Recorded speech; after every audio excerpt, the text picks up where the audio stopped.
नमस्कार फ्रेंड्स, पीकेज किचनमध्ये आपलं स्वागत आहे। आज मी बनवणार आहे व्हेजिटेबल डोसा। त्यासाठी लागणारे साहित्य: 1 वाटी तांदळाचं पीठ, 1 वाटी रवा, 1 वाटी बेसन पीठ, 1 वाटी किसलेला बटाटा, 1 वाटी दही आणि 1 वाटी टोमॅटो आणि 1 वाटी किसलेला कांदा। आता आपण हे सर्व साहित्य एकत्र पातेल्यात काढून घेऊया।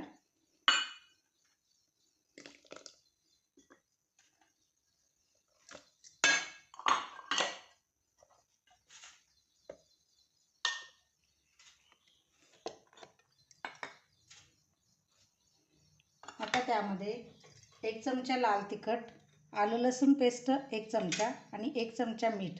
चवीपुरतं तुम्ही जास्त कमी मीठ करू शकता आणि थोडीशी कोथिंबीर। आता ह्याच्यात आपल्याला पाहिजे तेवढं पाणी घालून आपण हे मिश्रण सतत हलवूया।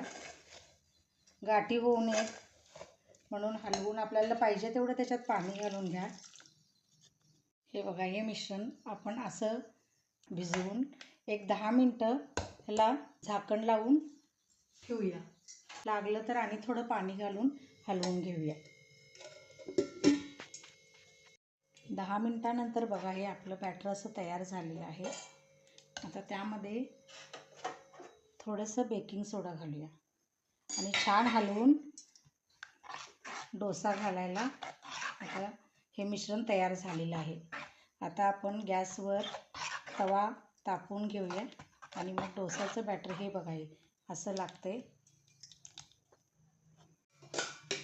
तव्यावर थोडंसं तेल घालून घेऊया आणि आता डोसाचं बॅटर आहे ते तव्यावर पसरवूया। बघा, अशा पद्धतीनं सुरुवातीला मध्ये घालून बाजूला सगळं हे असं पसरवून घ्या।